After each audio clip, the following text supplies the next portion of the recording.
and we're three betting. And here's something that's interesting. This guy's folding to three bets 36% of the time. So when I see that, I tend to actually bump up when I've got a huge hand like this. Obviously, it's mandatory, but I'll bump up the three bet size just because I want more value. I'm going to get it. So something to keep in mind. So this is very standard. He just gets it in. And he shows queens. And they hold up. So pretty standard. But just if there's a lesson to be learned on every hand, it's that maybe you want to make that three bet a little bit bigger when you see someone who just never folds. And that's assuming you just don't have any history. You haven't been three betting him, and he doesn't have 500,000 hands on you. If you've always been three betting him this much amount, and you've been playing him for the last 10 months, and then suddenly all of a sudden it's $8 that you're three betting with, then he's going to know something up. So keep that in mind too. But chances are at these stakes, and you're not going to see so many regs all the time, and they're not going to have all these notes on you like you would, in the upper mid and high stakes games. So something to keep in mind though. All right, king's under the gun. Again, at these stakes, I've always said 3.5 times big blinds minimum. But when you're under the gun, it's not a bad idea to just go ahead and make it 4.5. Get a caller, all unders, so that's good news. The C bet there, I don't like at 50%. I think that should be $3. 66 is really the minimum percentage, unless you flop something like a boat. He flats behind, he checks. $5 is fine there. And so he then shoves on the river. And, this you just have to call because so often this is a queen. Wow, another gin card hit by the fish on the river. We're seeing some bizarre stuff happen to this poor guy. That's just pretty incredible. It's not going to show up as, negative EV, just say, oh, I'm running bad. It's just one of those sucks to be you kind of hands. You just move on and don't think about it. But this kind of stuff happens to everybody. It's really unfortunate when it does, but hopefully you just fight your way through it. 45 there, pretty standard steal. And flop the dummy straight. So we're definitely c-betting. He raises. I think we're just getting it in. He does. What does he show? Top pair. Yeah. Dead by the turn. So nice job. All right, queen's in the cutoff. Everyone makes a call. Gotta love it when those set mining hands just hit there. $4. That's good. Really bad card. Hits the turn. You go ahead and make it big. I might have been kind of dipping my toe in the water, even just check call here. He shoves. This is just absolutely a fold every time. Yeah. The next queens, same hand as last time, different position. Nice raise on the button. Let's get a bunch of calls. This time you flopped the set, so cool.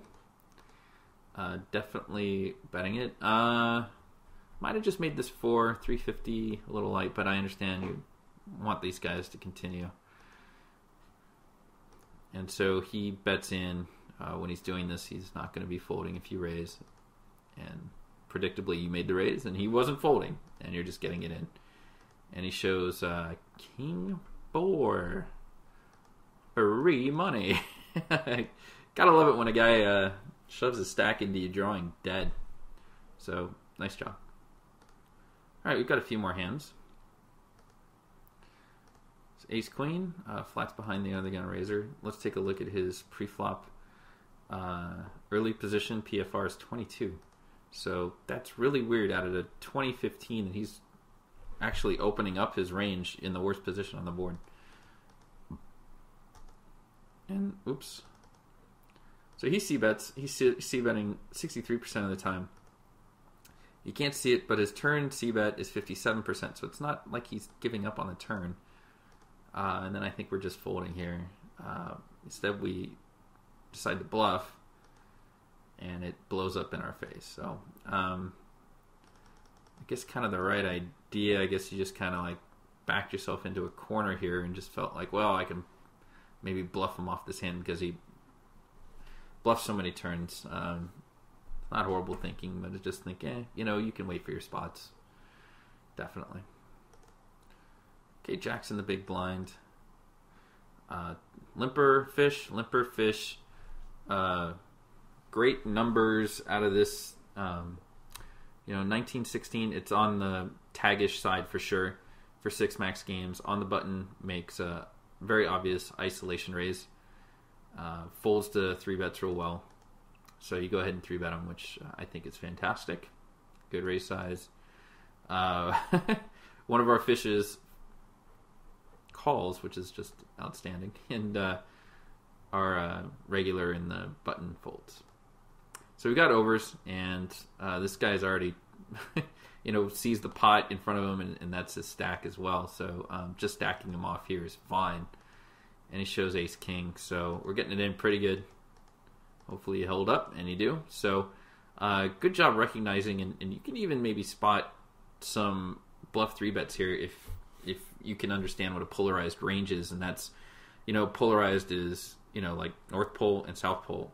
North Pole being your monsters, your really good hands, and South Pole being your absolute bluffs, and really nothing marginal, you're 3-betting with. But if you see a guy who's always isolation raising, and you'll see that in the HUD, it's not there, but it says steel limp pot.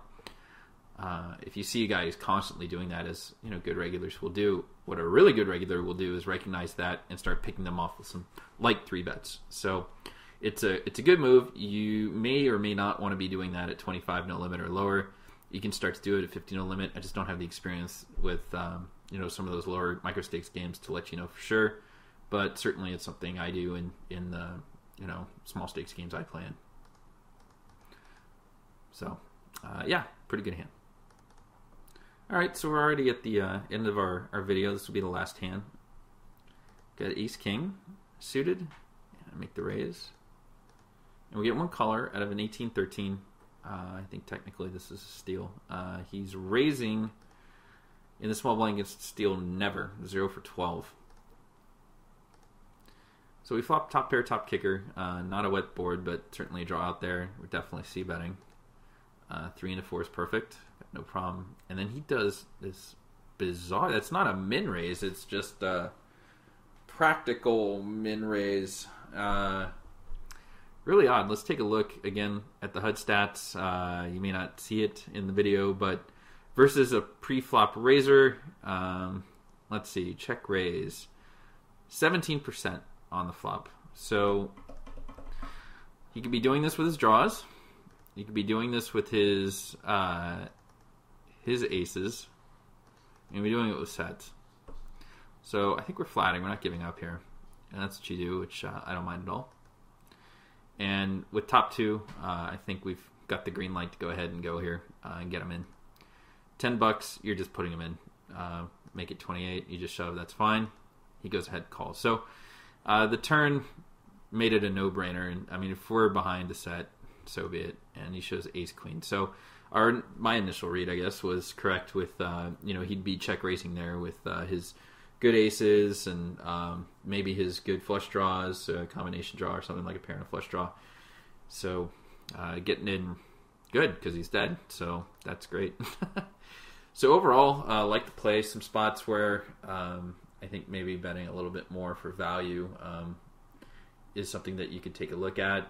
Overall, some really solid play. 2 ridiculous hands where guys hit 2 outers on the river, which won't show up in your EV graph, but just really unfortunate hands. But otherwise, keep it up. Really good, solid, tight, aggressive play. And for the rest of you, hope you learned something. We'll be back next time. And this has been Sean for tightpoker.com. Catch us on pokertube.com or YouTube. Take care.